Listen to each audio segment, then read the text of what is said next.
இன்றைக்கி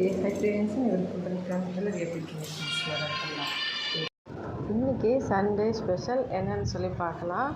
சாப்பாடு வந்து புழுங்கல் அரிசியும் பச்சரிசியும் செஞ்சுருக்கேன். அதுக்கப்புறம் இந்த பக்கம் முருங்கைக்கீரை வந்து கடலைப்பருப்பு உருளைக்கிழங்கு வேக வச்சுருந்தேன் குழம்பு செய்கிறதுக்காக. அதிலிருந்து கொஞ்சம் எடுத்து வச்சுருக்கேன். ஆக்சுவலாக இது வந்து சிறுபருப்பில் செய்வாங்க ஒடிசாவில். நான் வந்து கடலைப்பருப்பு போட்டு செய்வேன், கூட்டு மாதிரி நல்லாயிருக்கும். கொஞ்சம் உருளைக்கிழங்கு போட்டோம்னா டேஸ்ட் நல்லாயிருக்கும். ஒடிசாவில் மோஸ்ட்லி நிறைய ஃபுட்டில் உருளைக்கிழங்கு போட்டிருப்பாங்க, உங்களுக்கே தெரியும். முருங்கைக்கீரையும் சரி, எந்த கீரையாக இருந்தாலும் முருங்கைக்கீரை கத்திரிக்காய் இதெல்லாம் போட்டு செய்வாங்க, நல்லாயிருக்கும். இப்போ மாமனார் வந்துட்டாங்க. எங்கள் பெரிய ஒரு குத்தியோட சின்ன பையன் கூட்டிகிட்டு வந்திருக்கான். டால்மா வச்சுருக்கேன். இது வந்து கடலைப்பருப்பு உருளைக்கிழங்கு காரக்குழம்பு, முருங்கைக்கீரை கூட்டு மாதிரி நல்லாயிருக்கும், பொரியல் மாதிரியும் இருக்கும். பச்சரிசி சாதம், புழுங்கல் அரிசி சாதம், அச்சோ மட்டன் குழம்பு பக்கத்தில் வச்சு ஊற்றிக்க போகுது. அப்புறமா மட்டன் குழம்பு வந்து என் ஹஸ்பண்ட் பக்கத்தில் ஒரு கடையிலேருந்து வாங்கிட்டு வந்தார், எங்கள் மாமனார் சாப்பிடுவாங்கன்னு சொல்லி. அதோட எங்கள் பெரிய ஒரு குத்தியோட பையனும் சாப்பிடுவோம் அப்படின்னு 2 பேரும் சாப்பிட்றதுக்காக எங்கள் மாமனார் வந்து சாப்பிட்டுட்டு இருந்தார். அப்புறம் எல்லோரும் சாப்பிட்டாங்க. ஆக்சுவலாக வந்து அடுப்பு ரொம்ப காலையில் ஹோட்டலுக்கு சமைச்சி கொடுத்த அப்புறமா அப்படியே கண்டினியூவாக சமையல் பண்ணிகிட்டு இருந்தேன், சாப்பாடு செய்கிறது அப்படின்னு சொல்லிட்டு. அதனால் இப்போ தான் வந்து தொடச்சி வச்சாச்சு. சாப்பாடு இவ்வளோ மீதியாக இருக்குது. இது கடலைப்பருப்பு குழம்பு, அதுக்கப்புறம் டால்மா கொஞ்சமாக இருக்குது. இது நைட்டுக்கு வந்து சப்பாத்தி செஞ்சுட்டு சாப்பிட்டுக்கலாம். சாதத்தில் தண்ணி ஊற்றி வச்சோம்னா நாளைக்கு கஞ்சி சாப்பிட்லாம். பாத்திரமெல்லாம் கழுவியாச்சு. மாமனார்கிட்ட நல்லா திட்டு வாங்கிக்கிட்டேன். மாமனார் திட்டு வரேன்னா எல்லாமே அதிகமாக கொடுத்துட்டேன். சாப்பாடு நிறைய கொடுத்துட்டேனா, குழம்பு நிறைய கொடுத்துட்டேனா, மட்டன் குழம்பு நிறைய கொடுத்துட்டேன், டால்மா நிறைய கொடுத்துட்டேன், கீரையும் நிறைய கொடுத்துட்டேன்னா, எப்போ பார்த்தாலும் நீ சாப்பாடு போட்டாலே இவ்வளோ ஏன் கொடுக்குற, எப்படி சாப்பிட்றது அப்படின்னு சொல்லுவார். ஆக்சுவலாக அப்பா வந்து ஒரு தடவை தானேப்பா சாப்பாடு சாப்பிடுங்க, நல்லா சாப்பிடுங்க. நைட்லேயே ஒரு ரொட்டியோ 2 ரொட்டியோ தான் சாப்பிடுங்க. காலையில் அவல் கொஞ்சமாக சாப்பிட்டு ஒரு டீ குடிச்சு அப்படியே இருப்பீங்க, எதுவும் சொல்லுவாங்க. சாப்பாடு மத்தியானத்தில் தான் சாப்பிடுங்க, நல்லா சாப்பிடுங்க அப்படின்னு சொல்லிட்டு நான் சொல்லுவேன். ஆனால் எங்கள் ஓரப்பத்தி வந்து அதெல்லாம் சொல்ல மாட்டாங்க. அவங்களுக்கு எவ்வளோ வேணுமோ அவங்க கொடுப்பாங்க. அவங்க திட்டுவாங்க, ஏதாவது சொல்லுவாங்கன்னு சொல்லிட்டு அவள் தான் கொடுப்பாங்க. ஆனால் நான் வந்து சாப்பிடுங்கப்பா ஏன் அப்படின்னு சொல்லிட்டு, எனக்கு வந்து அவங்க திட்டினாலும் பரவாயில்ல, ஆனால் அவங்க சாப்பிட்ணும், ஹெல்த்தியாக இருக்கணும் அப்படின்னு சொல்லி போகிறோம். என் வீட்டுக்காரர் வந்து அதே மாதிரி தான், நல்லா வந்து சாப்பிடுங்க சாப்பிடுங்க சாப்பிடுங்க. அவங்க சாப்பிட்றாங்கன்னா இது செய்யணும் அது செய்யணும் அந்த மாதிரி ரொம்ப ஆசை. அவருக்கு எப்போவுமே ஊரில் இருந்து அவங்கள ரொம்ப நல்லா கேர் பண்ணி பார்த்துக்கணும்னு ஆசை. ஆனால் ஊரோட சுச்சுவேஷன் உங்களுக்கு எல்லாருக்கும் நல்லா தெரியும். இங்கே இருந்தாலுமே வந்து கொஞ்சம் நம்ம அப்படியே வந்து கொஞ்சம் காசை சேர்த்து அவங்க நல்லா பார்த்துக்கணும் அப்படின்னு சொல்லி ஒரு ஆசை. சீக்கிரமாக வந்து எல்லாம் நல்லதாக நடக்கும்னு சொல்லி நம்புகிறோம். அவருக்கு எப்போவுமே வந்து சாப்பாடு அவங்க ஊரில் எப்படி சாப்பிடுவாங்கன்னு எனக்கு நல்லா தெரியும். ஊரில் எப்போவுமே வந்து சாப்பாடுக்கு டால்மா, குழம்பு, பொரியல், கீரை இந்த மாதிரி நிறைய ஐட்டம்ஸ் வச்சு தான் அவங்க சாப்பிடுவாங்க. எல்லாமே வந்து சாதம் கொஞ்சமாக இருந்தாலும் குழம்புலாம் நிறைய சேர்த்துப்பாங்க. ஏன்னா ரேஷன் அரிசி தானே சாப்பிட்றது, நிலத்தில் வர அந்த குண்டு அரிசி சாப்பிட்றதுனால வெரைட்டி வந்து குழம்பு வகைகள் அதிகமாக இருக்கும். சரின்னு சொல்லிட்டு வீட்டில் அவங்க சாப்பிடுவாங்கன்னு எனக்கு நல்லா தெரியும். அதனால் எக்ஸ்ட்ராவாக சமைச்சிட்டேன். ஆக்சுவலாக சென்னையில் ஃபஸ்ட் டைம் வந்து மாமனார் கல்யாணத்துக்கு வந்தாங்க, எங்கள் கல்யாணத்துக்கு. அப்போ வந்து கல்யாணத்துக்கு வந்த அப்புறமா ஒடிஷாவுக்கு வந்துட்டு எங்கள் பெரிய பையன் பிறந்த அப்புறமா நாங்கள் ஒடிஷா வந்துருந்தோம். அப்போ வந்து நான் வந்து 1 மாதம், எப்போவுமே வருஷம் வரும், 1 மாதம் வந்து ஸ்டே பண்ணுவாங்க. அப்போ வந்து பார்த்தா மாமனாருக்கு எப்படி சாப்பாடெலாம் கொடுக்குறாங்க, எப்படி வந்து அவங்களுக்கு பரிமாறுறாங்க, அதெல்லாம் வந்து நான் நல்லா பார்த்துக்கிட்டேன். ஃபஸ்ட் பையன் பிறக்கும்போது மாமனார் வந்திருந்தார், 15 நாள் இருந்து வந்தாங்க. அப்போ வந்து எப்படி கொடுக்கணும்னு என் மாமியார் வந்து அப்போ வந்து எங்கள் கூட தான் இருந்தாங்க. சென்னையில் வந்து 6 மாதம் இருந்தாங்க. என் பெரிய பையன் 7 month வயசில். அப்போ வந்து ஒடிசாவில் வந்து பொஜி, அதாவது ஊருக்கெல்லாம் சாப்பாடு கொடுத்தோம், கல்யாணம் வந்து சென்னையில் பண்ணதுனால அந்த மாதிரி பண்ணிவிட்டு அதுக்கப்புறமா வந்து ஊருக்கு வந்த அப்புறமா எங்கள் மாமியார் சொல்லுவாங்க இப்படி சாப்பாடு கொடுக்கணும் அப்படி சொல்லும்போது நான் செஞ்சு கொடுப்பேன். அப்போ சென்னையில் வந்து மெல்லிசை அரிசி தானே, அதனால் வந்து குழம்பு 1-2 செஞ்சால் போதும் அப்படின்னு சொல்லுவாங்க. அப்போ கூட அவங்களுக்கு பிடிச்ச மாதிரி இருக்கணும், நமக்கு வந்து அந்தளவுக்கு ஒடிசா நமக்கு சரியாக தெரியாதுன்னு சொல்லிட்டு 2 மணி நேரம் செஞ்சுருவேன்.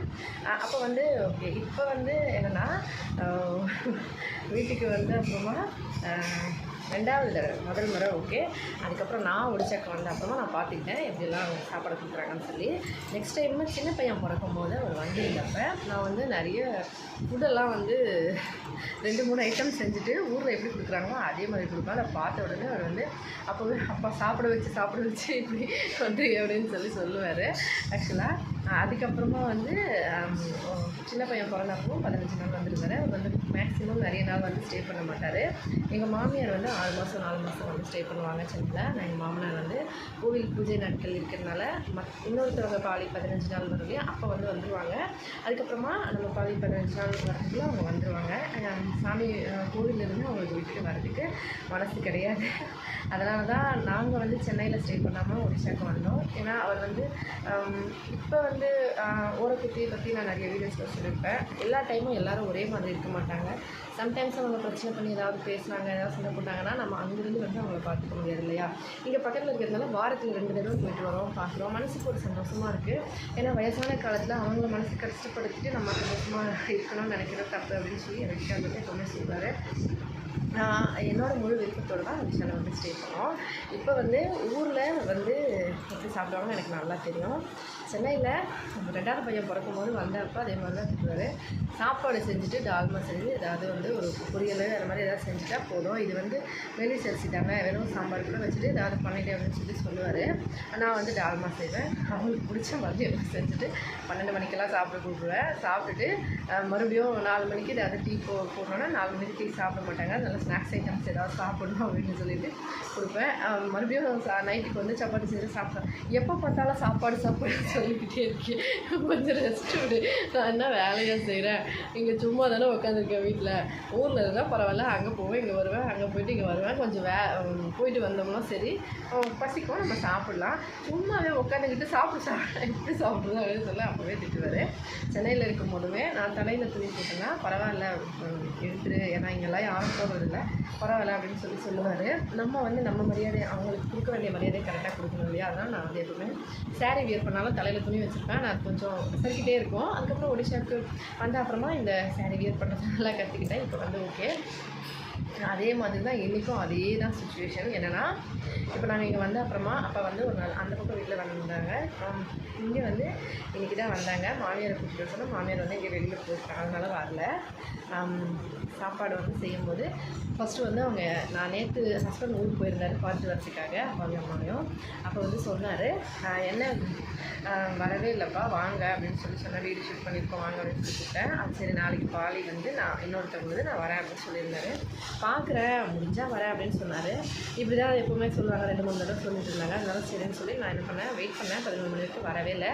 சரின்னு சொல்லிவிட்டு கடை சாப்பாடெல்லாம் செஞ்சு கொடுத்துட்டு ஹஸ்பண்டும் அம்மா வந்த உடனே அந்த சாப்பாடு அடுப்பு மேலே வச்சுட்டு ஃபஸ்ட்டு வெறும் கடலைப்பருப்பும் உருளைக்கிழங்கும் போட்டு ஒரு குழம்பு வச்சுட்டேன்.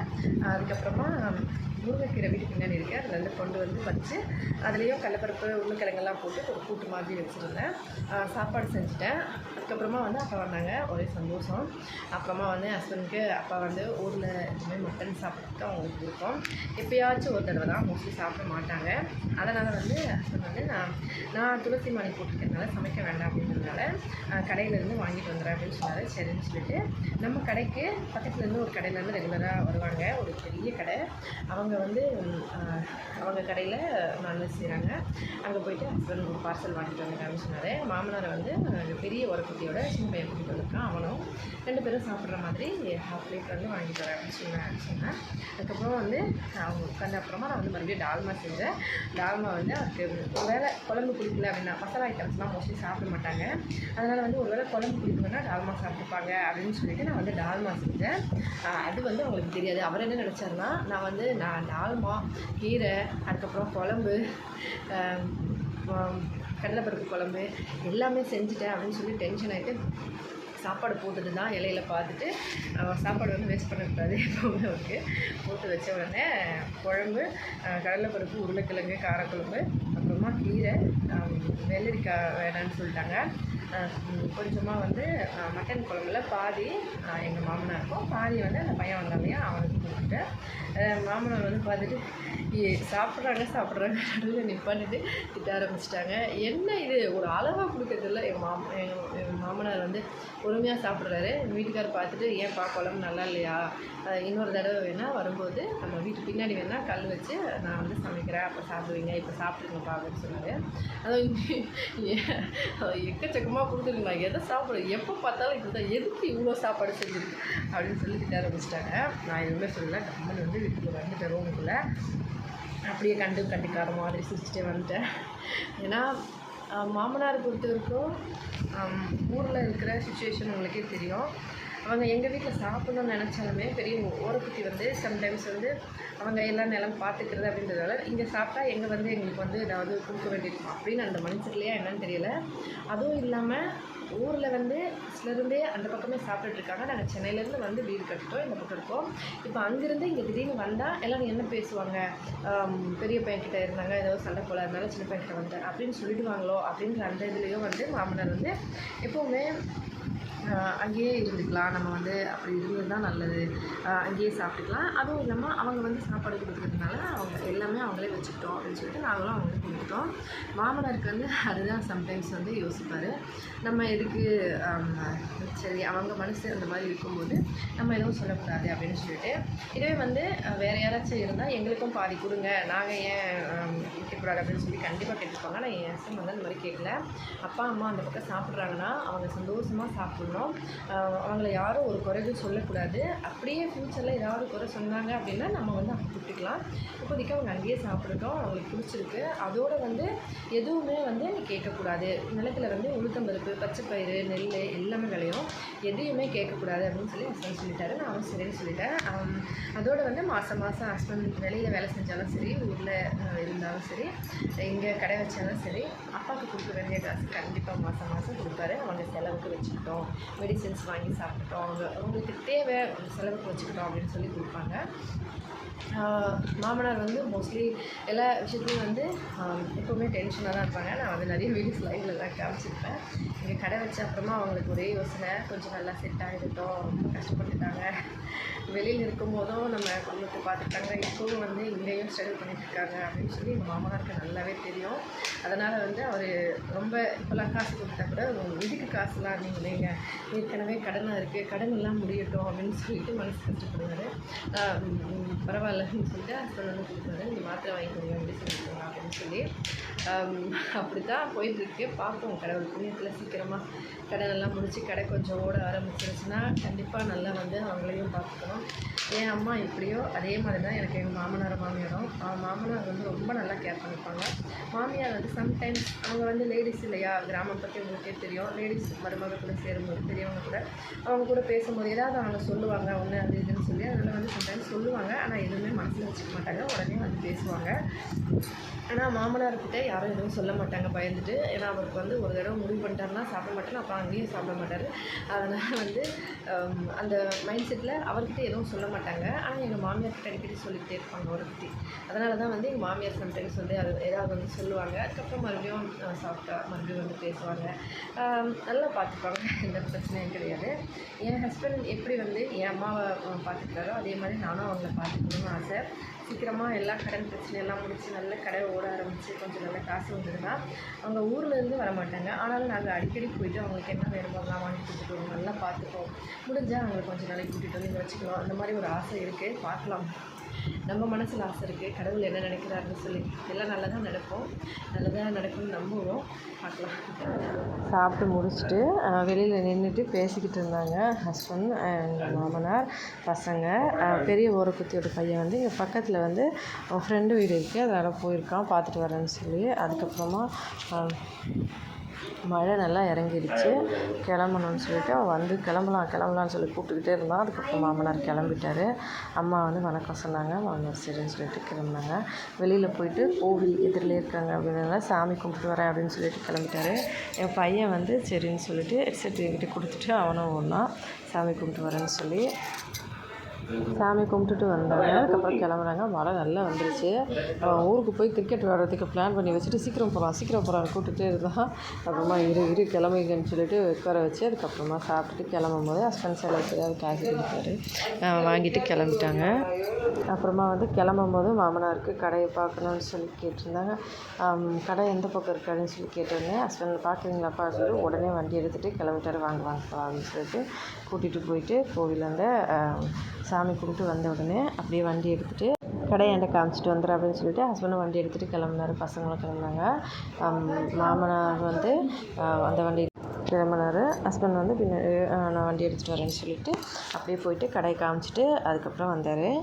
அப்பா வந்து கிளம்பிட்டாங்க. மழை நல்லா மேகமூட்டமாகிடுச்சு, சீக்கிரமாக வீடு வந்து சேரணும் அப்படின்னு சொல்லி நினச்சிட்டே இருந்தோம். இப்போ வந்து கிளம்பிட்டாங்க. இதான் ஃப்ரெண்ட்ஸ் இன்றைக்கி விலாக். வீடியோ பிடிச்சிருந்தால் லைக் பண்ணி ஷேர் பண்ணி சப்ஸ்கிரைப் பண்ணுங்கள். மறக்காமல் அப்படியே சப்போர்ட் பண்ணுங்கள். உங்கள் ஃப்ரெண்ட்ஸுங்களுக்கெல்லாம் சொல்லுங்கள். நம்ம சேனலை பற்றி அப்படியே சப்போர்ட் பண்ணுங்கள். ஹெல்தியாக சாப்பிட்டு சந்தோஷமாக சேஃபாக பத்திரமா வருங்க. நன்றி, வணக்கம்.